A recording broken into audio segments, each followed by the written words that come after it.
ओम शांति।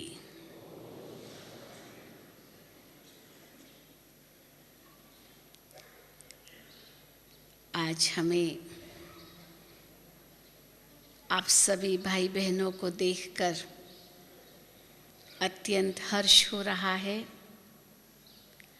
दूर दूर से आप आए हैं प्यारे बाप दादा से मिलन मनाने के लिए। कल हम सभी बाप दादा से मिलेंगे। बाप दादा से मुरली तो सुनेंगे ही, लेकिन उसमें वरदान जो बाबा हमें देंगे उनसे भी हम झोली भरेंगे। तो हम सब भगवान के वरदानों के तो पात्र है ही, क्योंकि भगवान को पहचान लिया हमने। सच्चा प्यार है हमारा बाबा से, इसलिए कोई भी विघ्न हमारे सामने आए, रुकावटें आई या परीक्षाएं आई, समस्याएं आई, लेकिन उन सब को पार करते हुए हम बाबा के बच्चे बने रहे। जो नए आए हैं वे भी लगन में मग्न अवस्था का अनुभव करते हैं और बाबा का वरदान अनुभव करते हैं। Last so fast so first, वो भी आगे बढ़ रहे हैं। बाबा ये भी कहते हैं कि अभी तक टू लेट का बोर्ड नहीं लगा है। लेट तो हैं, देर से तो आए हैं, पर इतनी देर नहीं हुई है जो भगवान के वरदान नहीं प्राप्त कर सको। शायद वो भी समय आएगा जब समय बीत चुका होगा, देर हो जाएगी, दरवाजे बंद हो जाएंगे, पर अभी तक तो दरवाजे खुले हैं। और बाबा हमें कहते हैं कि बाबा की मुरली, बाबा की टोली, बाबा की दृष्टि, बाबा के वरदान के हम सब पात्र हैं, अधिकारी हैं। अब वो तो है ही, और कल हम बाबा से वरदान लेंगे। लेकिन जो विषय हमें दिया गया है वो है बैलेंस द्वारा ब्लेसिंग, अर्थात जीवन में हम संतुलन रखकर ब्लेसिंग्स प्राप्त करें। ब्लेसिंग शब्द जो अंग्रेजी शब्द है, इसके हिंदी में तीनों ही भाव स्पष्ट होते हैं। एक है दुआएं कैसे प्राप्त करें, दूसरा है आशीर्वाद कैसे प्राप्त करें, और तीसरा है वरदान कैसे प्राप्त करें। तो जीवन में अगर संतुलन है तो दुआएं भी मिलेगी, आशीर्वाद भी मिलेगी और वरदान भी मिलेंगे। तो सबसे पहले हम स्पष्ट करें कि दुआएं, आशीर्वाद, वरदान, इन तीनों में अंतर क्या है, समानता क्या है और किस किस से मिलते हैं और कैसे प्राप्त होते हैं, जिसमें बैलेंस भी एक तरीका है। दुआएं क्या होती है? कहा जाता है दुआएं दिल से निकलती है, दुआएं मांगने से नहीं मिलती है, वो अपने आप मिलती है। दुआएं कौन दे सकता है? वास्तव में हर एक दुआ दे सकता है, छोटा बड़ा, जवान बूढ़ा, कोई भी दुआ दे सकता है। लेकिन हम अगर किसी को कहें कि आप मुझे दुआ करें, तो ऐसे ही कोई दुआ नहीं मिलती है। अगर हम उनकी सेवा करते हैं, दिल से सेवा करते हैं तो अवश्य उसके दिल से ही दुआ निकलती है। हम किसी अपंग की या किसी बेबस व्यक्ति की, किसी गरीब की, किसी आवश्यक व्यक्ति की, जिस प्रकार की उन्हें मदद चाहिए हम उन्हें देते हैं अपनी शक्ति अनुसार। अवश्य उनकी दिल से दुआ निकलती है, जीते रहो। तो इसी प्रकार की दुआएं दिल से निकलती है, हर एक से निकलती होगी जिसको कुछ प्राप्ति होती है जीवन में, और जिससे प्राप्ति हुई, समय पर प्राप्ति हुई, तो अवश्य दिल से दुआएं निकलती है। और अगर हम सचमुच उस प्रकार से दुआओं के पात्र बनना चाहते हैं तो बाबा यही कहते हैं कि बच्चे सदा सेवा में व्यस्त रहो, एक पल भी सेवा के बिना न जाए। सदा यही सोचो मुझे देना है। जितना देने में आपको खुशी होगी उतना लेने में नहीं। कई बार हम पूछते हैं देने में ज़्यादा खुशी होती है या लेने में? क्या कहेंगे? देने में या लेने में? देने में तो खुशी होनी चाहिए ना, कोई चीज़ की आपको इच्छा आपको मिल गई तो कितनी खुशी होती है। तो देने में ज़्यादा खुशी होती है या लेने में खुशी होती है? जो स्वार्थी होगा वो तो कहेगा लेने में, जितना मिल जाए, जितना मिल जाए। परंतु जो निस्वार्थ भाव से सेवा करता होगा वो यही सोचता है देने में ही खुशी है, क्योंकि देने से जो दुआएं मिलती है उससे खुशी अपने आप आती है। लेने से जो खुशी हुई वो तो अल्पकाल की हुई। इसीलिए कहा गया है न, जो सहज मिले वो दूध बराबर, जो मांग लिया वो पानी, जो खींच लिया वो रक्त बराबर। ये सतगुरु की वाणी। तो दुआएं मान लो हमने मांगी और किसने हाथ हमारे सिर पर रख दिया, चाहे आशीर्वाद ही हमें दे दी, मांगी दुआ और सिर पर हाथ रख दिया, तो इससे थोड़ी प्राप्ति होती है।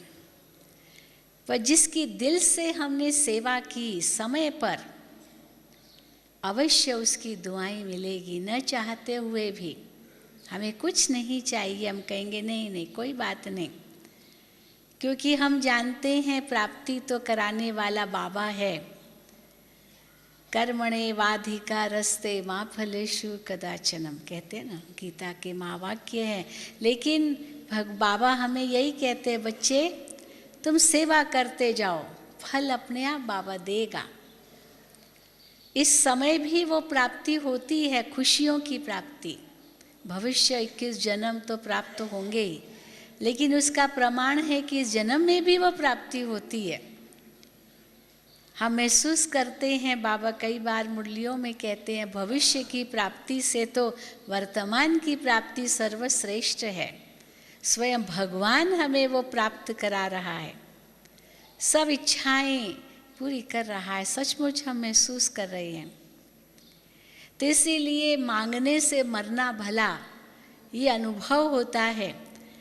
और सेवा करते जाते हैं, चाहे मनसा सेवा, चाहे वाचा सेवा, चाहे कर्मणा सेवा, चाहे अपने गुणों से सेवा, अपने शक्तियों से सेवा, ज्ञान से सेवा, चाहे स्थूल रूप से भी दिल से करते हैं, भावनाओं से करते हैं, जिसमें कोई भेदभाव नहीं रखते हैं, तो अवश्य वो कर्म सत्कर्म बन जाता है।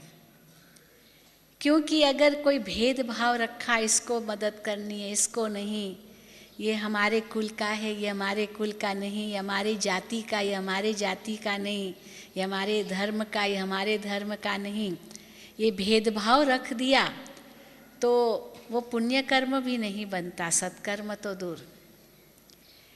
परंतु इन सब भेदों से दूर होकर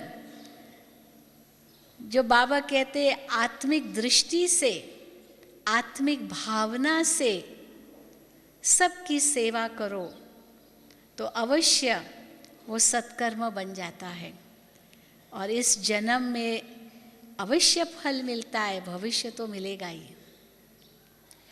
तो दुआएं तो कोई भी दे सकता है,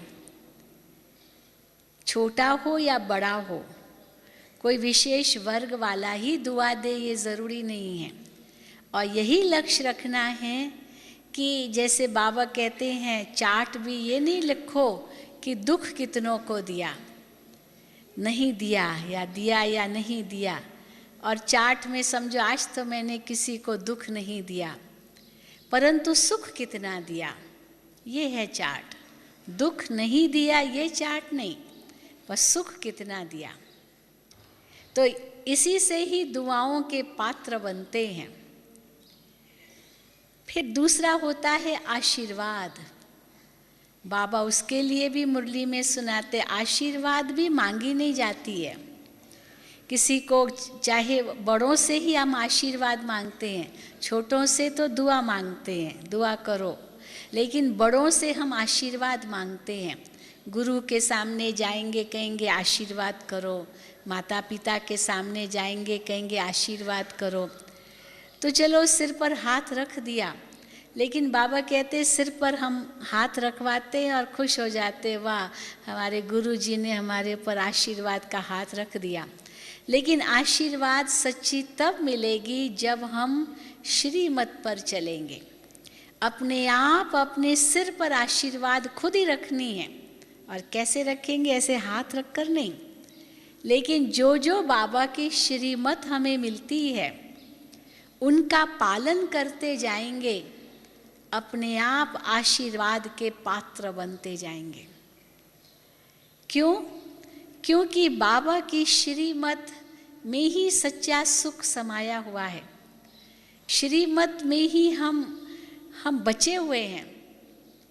जो श्रीमत का पालन नहीं करते, अनुभव है कैसे उनको रोना पड़ता है, कैसे वो अंदर ही अंदर निराश अनुभव जीवन में करते हैं, क्योंकि उन्होंने श्रीमत का पालन नहीं किया, श्रीमत का उल्लंघन किया।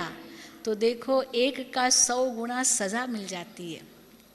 और अगर श्रीमत का पालन करते रहते हैं, जो भी बाबा ने मर्यादाएं हमें दी है उनका पालन करते रहते हैं, तो सबकी बड़ों की आशीर्वाद मिलती रहती है, क्योंकि उनका दिल जीत लेते हैं।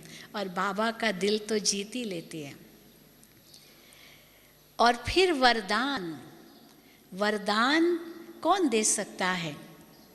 वरदान वही दे सकता है जो भरपूर है, जो स्वयं भगवान से भरपूर हुआ है, वही वरदान दे सकता है।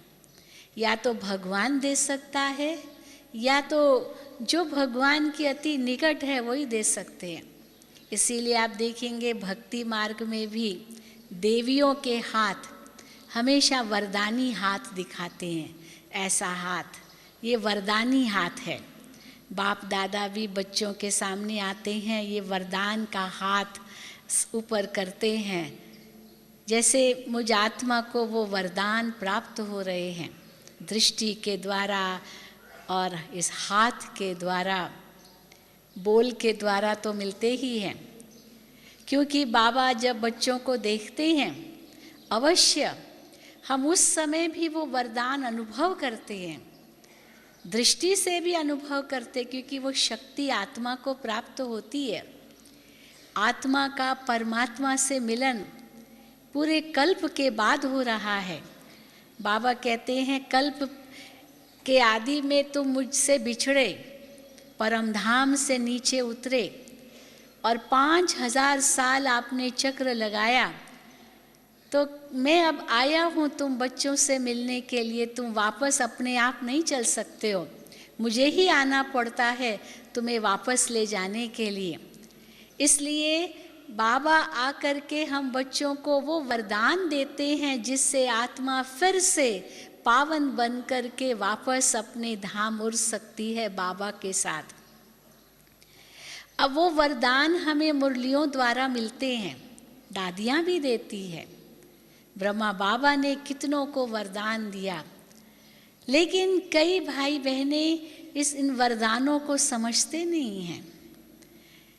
मुझे याद आता है कि एक बार उस समय तो बाबा व्यक्तिगत रूप से मिलते थे, व्यक्तिगत रूप से वरदान देते थे। 89 के बाद व्यक्तिगत रूप से वरदान देना कम होता गया और सामूहिक रूप से मुरलियों में देने लगे।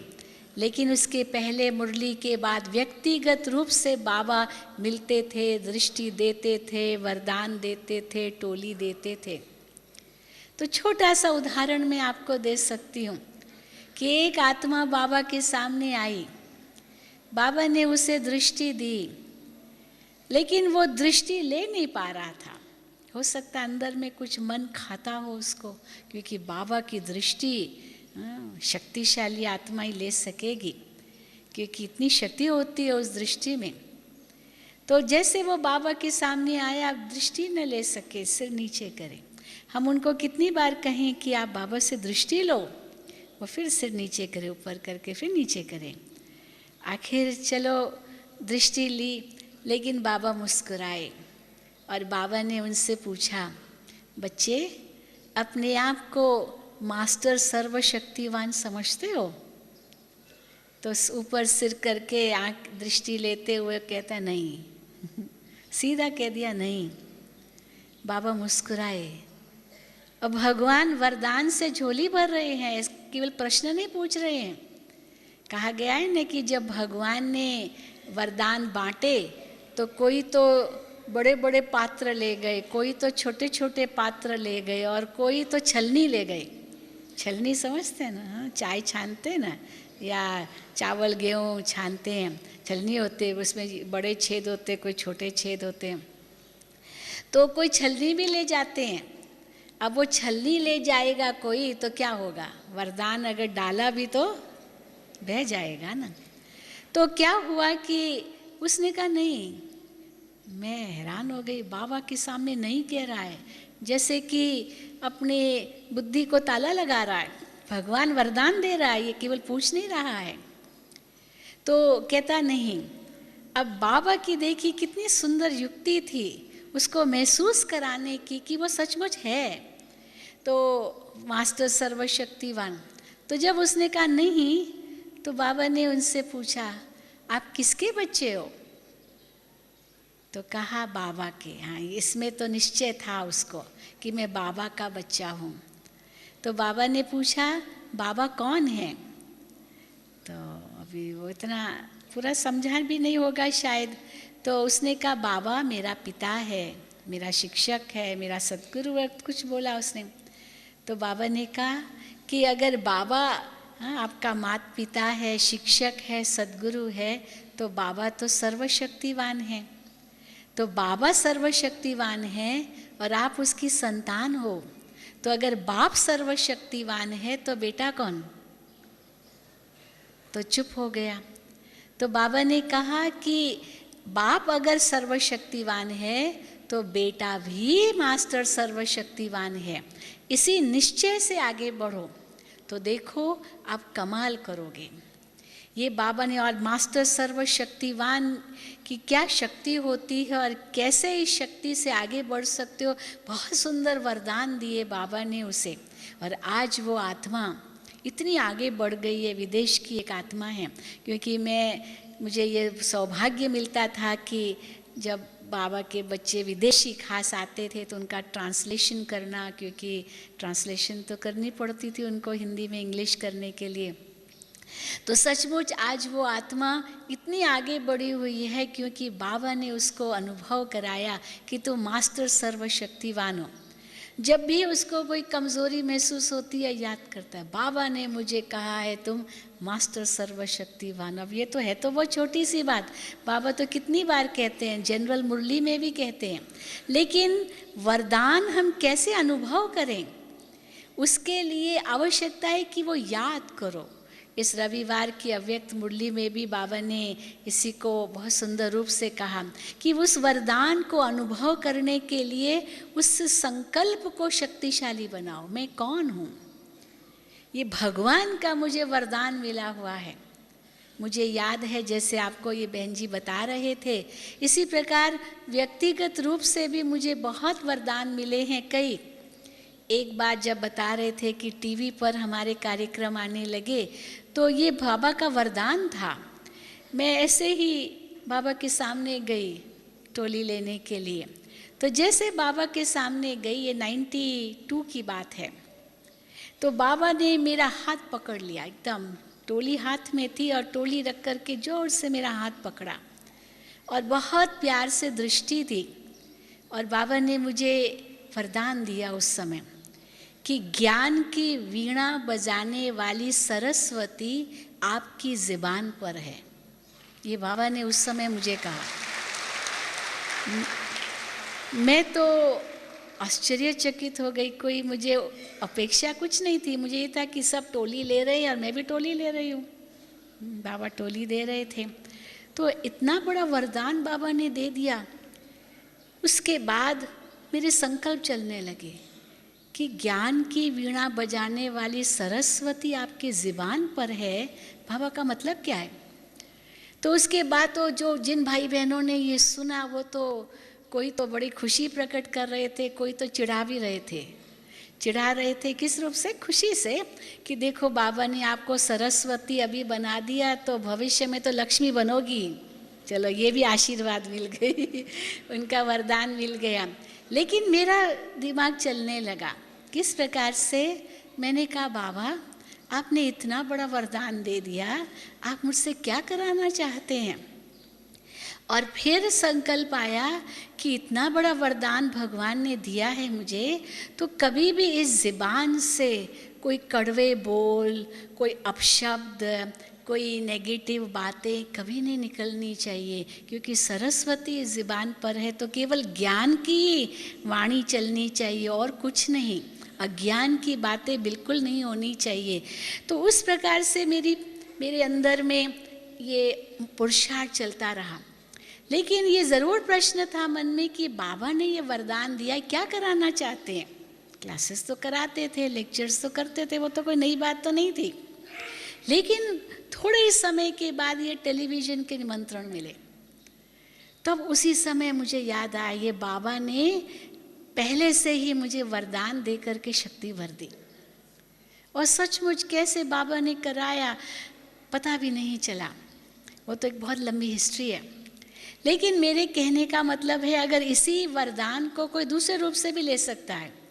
अरे भगवान ने तो मुझे सरस्वती का वरदान दे दिया, मैं तो सरस्वती हूँ, और फिर भले मैं कुछ भी मुख से बोलती रहूं, कुछ भी करती रहूं, मैं बाबा ने मुझे वरदान दे दिया है। लेकिन ये क्या होगा?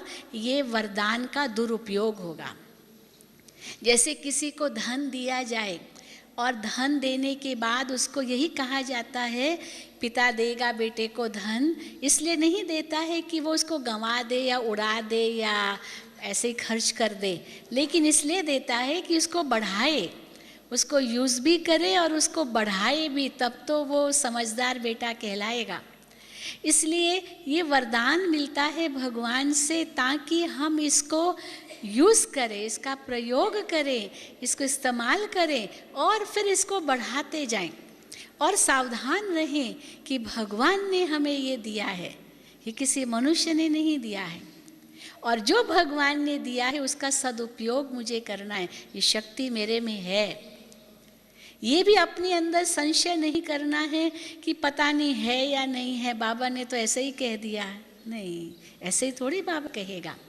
बाबा तो भविष्य जानता है बच्चों का, इसीलिए बच्चों का भविष्य जान करके ही बाबा वरदान देते हैं।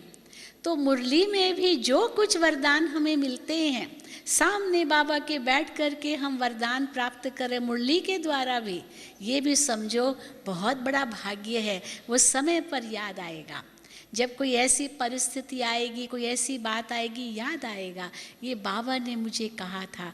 तो उस समय वो वरदान की इस एक सेकंड में इतनी शक्ति प्राप्त हो जाती है जो हम उस विघ्न को पार कर सकते हैं। अब ये है वरदान की शक्ति या वरदान का चमत्कार। परंतु बैलेंस द्वारा ब्लेसिंग कैसे प्राप्त करें? बैलेंस, जीवन में बैलेंस चाहिए। अगर जीवन में बैलेंस नहीं होगा तो हम बहुत गलत काम कर लेते हैं। देखो, अगर हम रास्ते पर चलते हैं और अगर संतुलित हम हैं, बैलेंस माना संतुलन, अगर हम संतुलित हैं तो गिरेंगे थोड़े। पर मान लीजिए कोई गिर जाता है, चलते चलते कोई गिर जाता है, तो अवश्य इसका भाव है कि उसने अपना संतुलन गंवा दिया। संतुलन गंवा दिया इसलिए गिरा। एक व्यक्ति रस्सी पर चलता है, नट होते हैं ना, रस्सी पर चलते हैं, नुक्कड़ पर पहले ज़माने में बहुत होता था, नुक्कड़ पर गांव में ऐसे रस्सी पर चलते थे और धीरे फिर उसके बाद लोग उनको पैसा देते थे। तो एक व्यक्ति रस्सी पर चल सकता है तो भी गिरता नहीं है, और दूसरा व्यक्ति रास्ते पर चलकर भी गिर जाता है। क्या अंतर है? टांगे तो दोनों की मजबूत है, चलो मजबूत नहीं है तो कोई कारण है, पर टांगे मजबूत है और एक व्यक्ति रस्सी पर चलकर के भी पार हो जाता है और दूसरा रास्ते चलकर भी, रास्ते पर जबकि वहाँ पर समतल है सब कुछ, तो भी गिर जाता है। कारण क्या है? बहुत कुछ कारण है। ऐसे ही कोई रस्सी पर नहीं चलता है, नहीं चल पाता है, उसके लिए बड़ी प्रैक्टिस चाहिए, अभ्यास चाहिए। बिना अभ्यास के थोड़ी कर सकेगा। अभ्यास चाहिए, एकाग्रता की शक्ति चाहिए, हिम्मत चाहिए, लक्ष्य चाहिए, बड़े गुण चाहिए उसमें, तभी वो कर सकता है।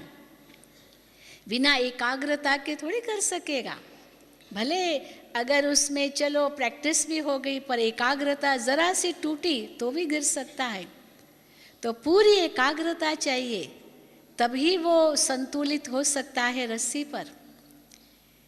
तो जीवन में संतुलन, बैलेंस, जिसके आधार से हम ब्लेसिंग ले सकते हैं, आशीर्वाद ले सकते हैं, चाहे दुआएं ले सकते हैं, चाहे वरदान प्राप्त कर सकते हैं बाबा के। अंग्रेजी में बैलेंस जब कहते हैं ना, तो वो जो स्केल होता है, कांटा, उसको भी इंग्लिश में बैलेंस ही कहते हैं। अब उसमें 3 चीज़ें होती है। एक होता है कांटा होता है, जिसमें मतलब वज़न जिस पर करते हैं। एक होता है ऊपर कांटा, दूसरी होती है डंडी और तीसरे होते हैं पलड़े। अब ये तीनों का आपस में संतुलन चाहिए, तब ही न्याय सही होता है, तभी निर्णय ठीक होगा। अगर कांटा हिलता रहता है या डंडी ऊपर नीचे होती रहती है या जो पलड़े हैं वो ऊपर नीचे होते रहते हैं, तो निर्णय सही नहीं होगा, वजन सही नहीं होगा। इसलिए कांटा एकाग्र चाहिए, सीधा चाहिए, लंबा चाहिए, हिलना नहीं चाहिए। इसका मतलब क्या है? 3 चीज़ें हैं तराजू में, एक कांटा, दूसरी डंडी और तीसरे पलड़े।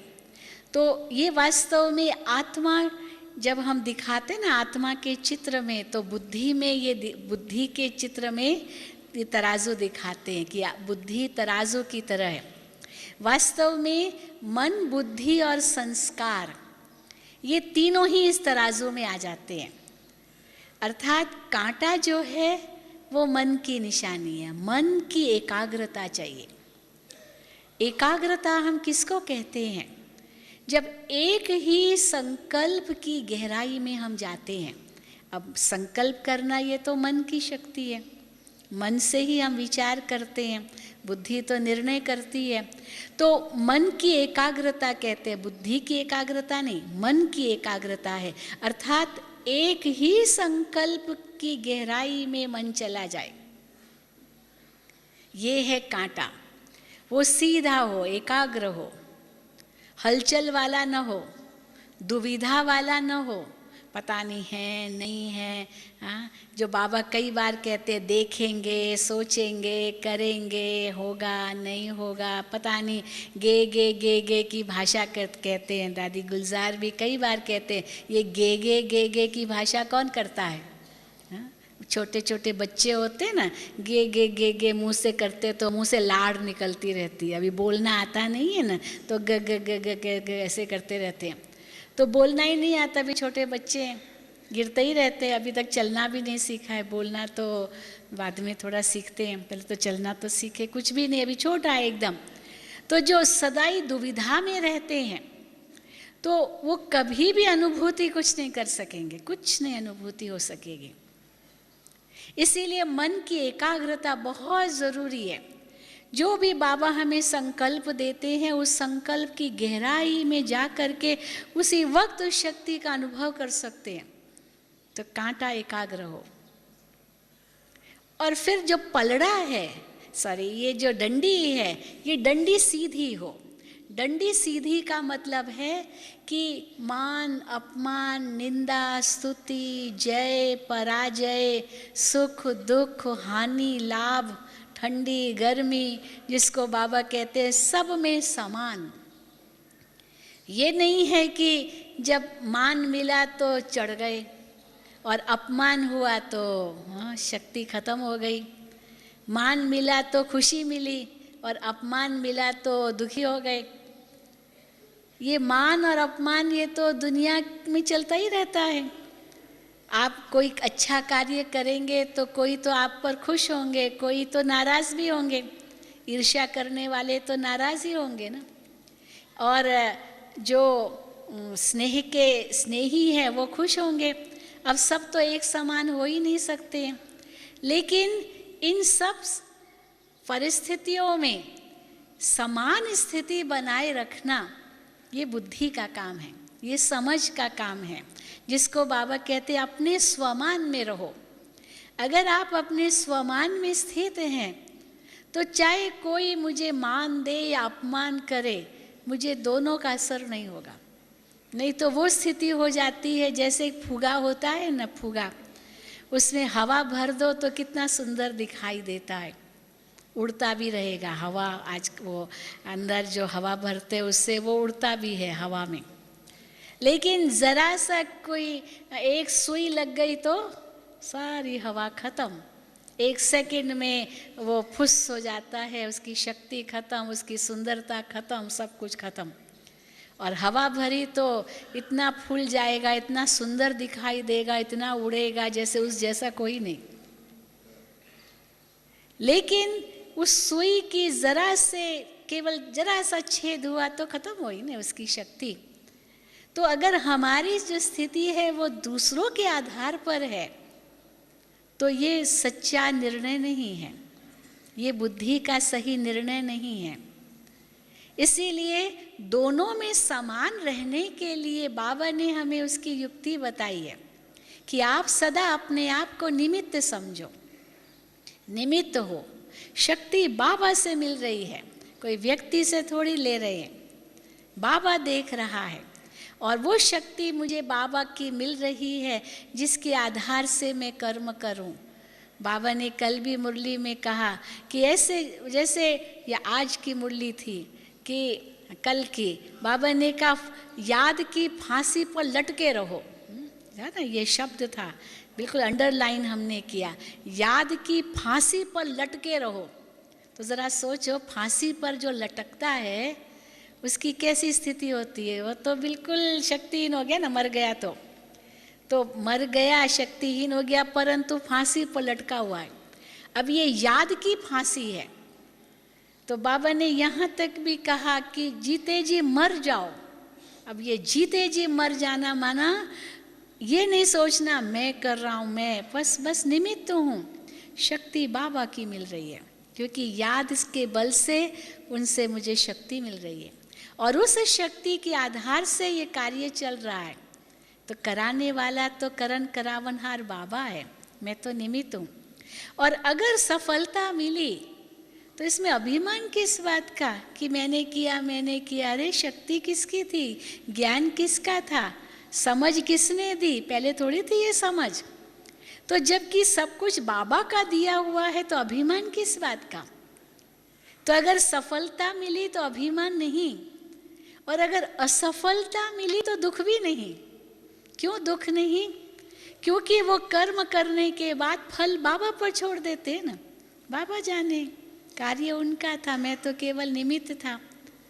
तो अगर असफलता मिली तो ज़रूर ये समझेंगे कि इसमें भी कोई राज है, बाबा यही चाहते होंगे। बाबा जो कुछ मेरे लिए करेंगे तो मेरे कल्याण के लिए ही करेंगे, इसमें भी कोई कल्याण होगा। तो इसीलिए सफलता और असफलता दोनों में समान स्थिति है हमारी। इसको कहते हैं तटस्थ, अर्थात एक सीधी डंडी जो ऊपर नीचे नहीं होती है। और फिर पलड़ों की यह विशेषता होती है कि वो केवल वजन ही बताते हैं। चाहे एक तरफ जो वजन होता है, दूसरी तरफ आप कुछ भी डाल दो, चाहे हीरे डालो चाहे पत्थर डालो, उस तराजू को उससे कोई लेना देना नहीं है। वो नहीं कहेगा कि मेरे दूसरे पलड़े में हीरे ही डालो, पत्थर नहीं डालो। जो भी डालो उसका वजन ही बताएगा, बाकी कुछ नहीं बताएगा। और कुछ उसके पास और कुछ बताने की जरूरत ही नहीं है, केवल वजन बताएगा। तो मन, बुद्धि और संस्कार, बुद्धि अर्थात बताया जो समतल में रहे, जो समान स्थिति में रहे, बाबा को साथ रखे, इसलिए बुद्धि योग कहते हैं। और पलड़े अर्थात वो संस्कार, आत्मा के अनादि और अविनाशी संस्कार, वही हमें याद हो। आत्मा के अनादि और अविनाशी जो संस्कार है उसी अनुसार मेरे कर्म हो, बस और कोई कर्म न हो। तो आत्मा के अनादि संस्कार कौन से हैं? 7 मूल संस्कार बताते हैं ना, या गुण बताते हैं। आत्मा ज्ञान स्वरूप है, पवित्र स्वरूप है, शांत स्वरूप है, प्रेम स्वरूप है, सुख स्वरूप है, आनंद स्वरूप है, शक्ति स्वरूप है। ये आत्मा के मूल गुण हैं जिसको कोर वैल्यूज कहते हैं। तो ये मेरे अनादि गुण हैं। तो मेरे जो भी कर्म हो इन गुणों के आधार पर हो। और फिर बाबा कहते हैं अपने आदि गुणों को देखो, वही हमारे संस्कार हो। अनादि संस्कार और आदि संस्कार, अर्थात अनादि गुण और आदि गुण।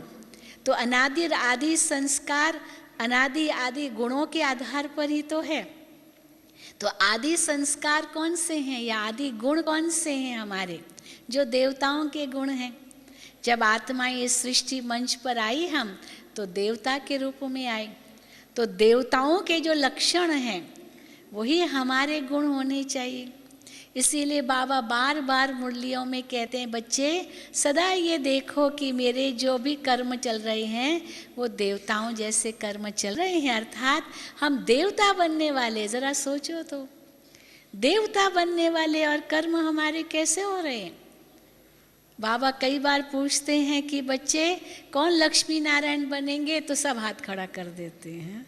फिर बाबा कहते पहले अपने आप को देखो तो सही, है वो संस्कार, है लक्ष्मी नारायण जैसे गुण। तो बाबा ने कल भी मुरली में कहा, ये भी कितने पत्थर बुद्धि, वह उस दिन मुरली में कहा, उस दिन था बेसमझ या अज्ञान, ये भी एक अज्ञान है। हाथ तो उठा देते हम लक्ष्मी नारायण बनेंगे, पर मुंह देखो। आईने में तो बंदर का मिसाल दिया ना नारद का, कि जब शक्ल देखी तो मुंह तो बंदर जैसा है और जाता है लक्ष्मी को वरने के लिए। लेकिन फिर किसी ने ये भी कहा कि परंतु हम ही थे तो, पर अभी वो शक्ति नहीं है, तो हम उसको भरने के लिए हम हाथ तो उठाएंगे ना, हिम्मत तो रख रहे हैं ना। तो ज़रूर है, हिम्मत रख रहे हैं, अच्छी बात है, पर उस हिम्मत के आधार से फिर करो भी तो सही ना।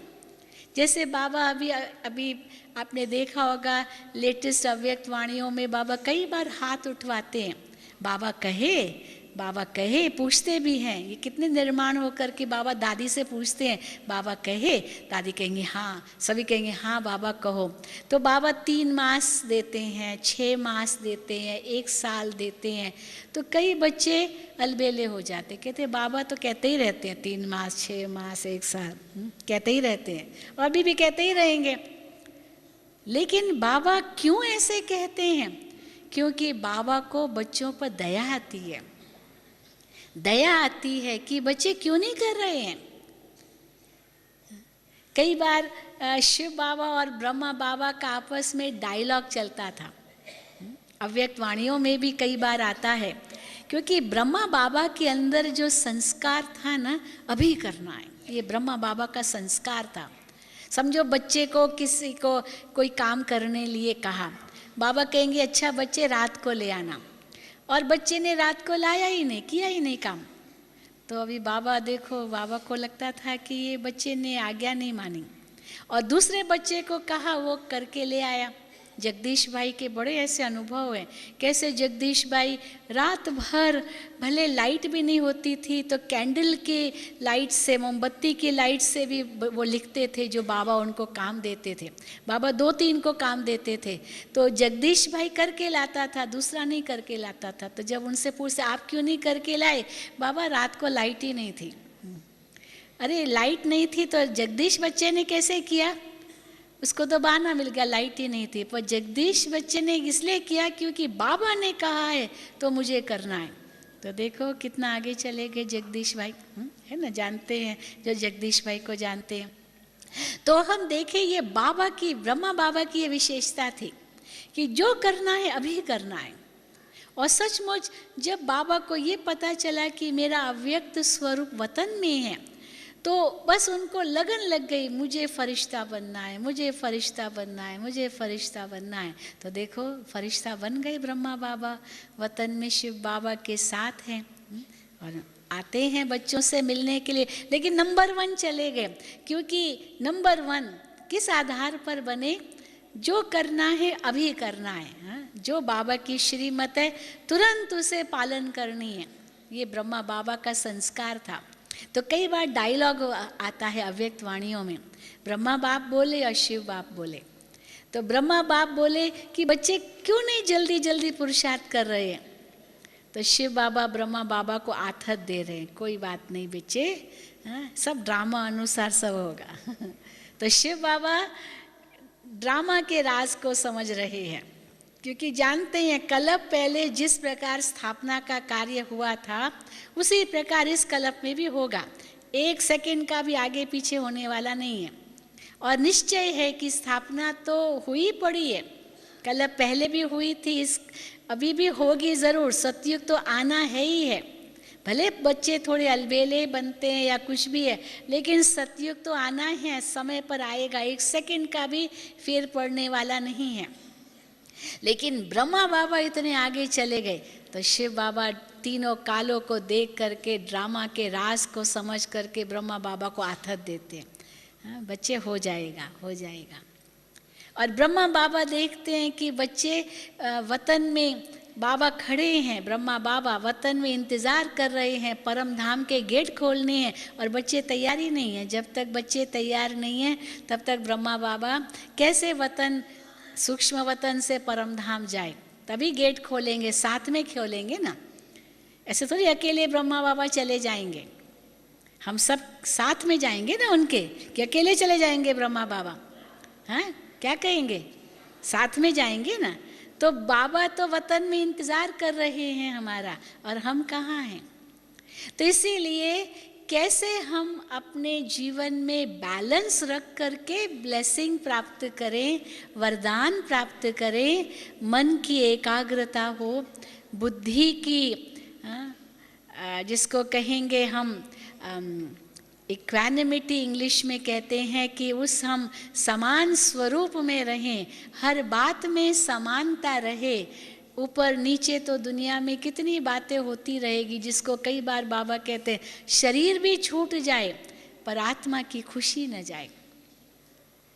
खुशी शरीर से भी ज़्यादा प्यारी है, ज़्यादा कीमती है। शरीर तो दोबारा भी मिल जाएगा, दूसरा मिलेगा ना। शरीर कहाँ जाएगा शरीर? अगर ये शरीर छूट भी गया तो दूसरा तो मिलने वाला है, परंतु खुशी मेरी ज़्यादा कीमती है। इसीलिए जैसे कहा जाता है ना, धन गया कुछ नहीं गया, स्वास्थ्य गया कुछ गया, पर चरित्र गया तो सब कुछ गया। सचमुच क्यों ये कहावत है? क्योंकि धन तो हाथों की मैल है, उसके पीछे हम अपनी खुशी को, अपनी जान को भी गंवा देने को तैयार हो जाते।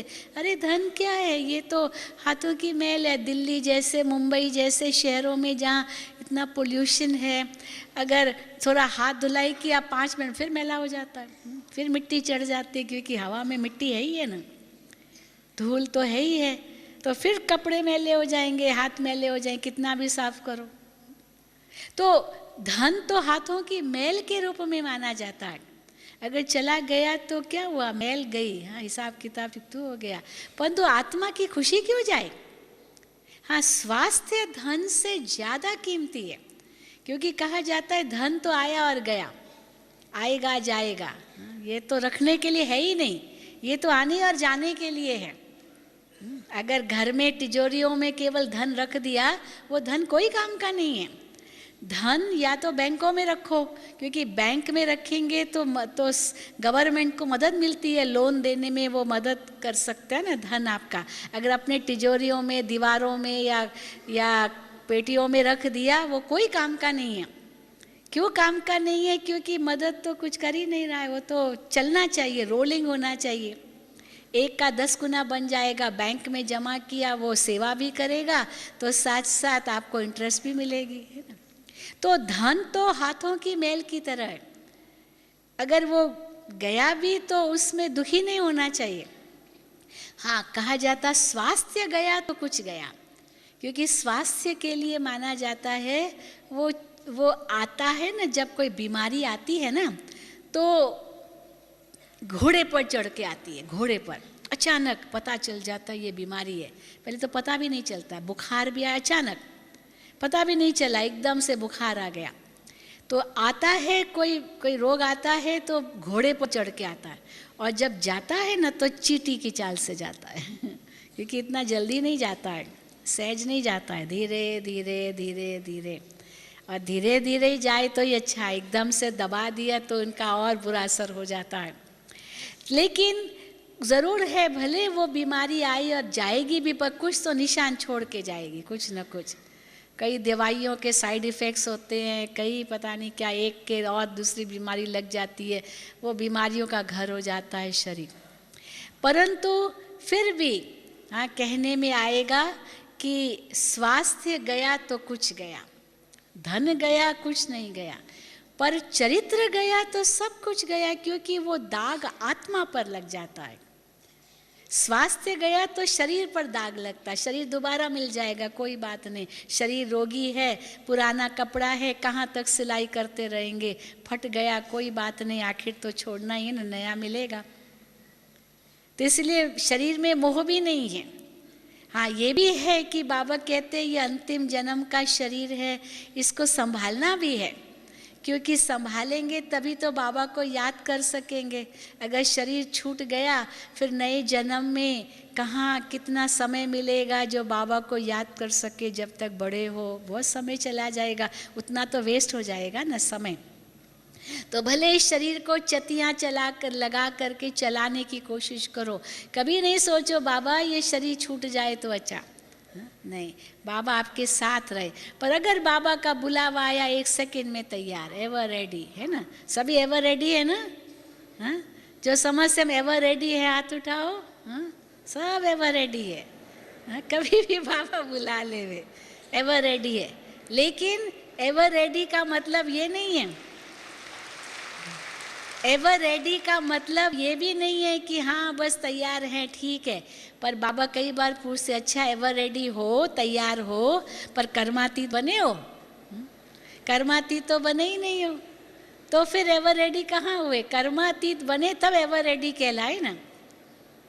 जैसे बाबा मिसाल देते हैं कि जब हलवा पकना शुरू हो जाता है तो जो कढ़ाई से वो निकलता जाता है, घी छोड़ता जाता है, जो कुछ है वो छोड़ता जाता है, हल्का होता जाता है, तब कहेंगे हाँ तैयार हो गया। कढ़ाई छोड़ता जाएगा, घी निकालता जाएगा, हल्का होता जाएगा, माना तैयार हुआ है। नहीं तो भारी है।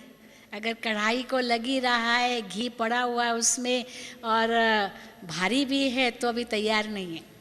तो हम अपने आप से पूछें कि हम एवर रेडी तो कह रहे हैं, पर हल्के हो गए हैं, न्यारे प्यारे हो गए हैं, सारे गुणों से संपन्न हो गए हैं, सब शक्तियों से भरपूर हो गए हैं। जो बाबा कहते हैं कि जिस शक्ति का जिस समय आह्वान करो वो शक्ति मेरे सामने हाजिर हो जाए, वो हो रही है।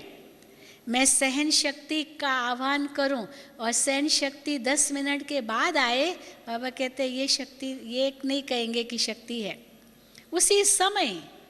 और फिर सहन शक्ति और सामना करने की शक्ति, उसका भी बैलेंस चाहिए।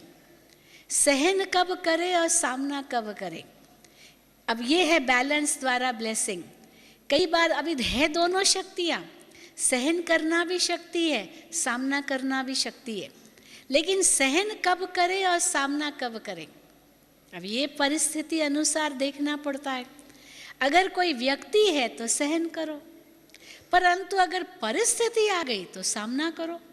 कैसे करेंगे सामना और कैसे करेंगे सहन? मान लीजिए किसी ने 2 गाली दी, अब 2 गाली का 4 गाली देने की आवश्यकता नहीं। अगर 2 के 4 गाली दी, माना सामना किया, ये सामना करने की ज़रूरत नहीं है, 2 का 4 कहने की आवश्यकता ही नहीं है। उसके लिए सहन करो, क्योंकि 2 गाली मुझे लगी कहाँ, मैं तो अपने आत्मिक स्थिति में स्थित रहूं, मैं तो अपने स्वमान में स्थित रहूं। उसी समय हंसते हंसते उसको सहन कर लिया, क्योंकि मुझे लगी तो नहीं। ये तो नहीं किसी ने मुझे 2 गाली दी और मैंने उसकी बदले में 4 गाली दी, इसका मतलब मैंने वो 2 गाली स्वीकार की तभी तो 4 गाली दी ना। हम हंसी हंसी में कहते, समझो किसी ने मुझे कहा कि चल मूर्ख कहीं का, हाँ चल पागल, हाँ जो भी आजकल पागल को मूर्ख को किसी छोटी सी ये गाली दे दी मानो। दादी जी आ गए, दादी जानकी जी आ गए हैं, बहुत बहुत। देखो दादी जानकी जी आज ही पहुँचे हैं और सीधा आपके पास आए हैं। देखो कितने भाग्यशाली हैं हम। आइए, ओम शांति। अभी तो दादी से तो वरदानों की झोली भरेंगे। ओम शांति।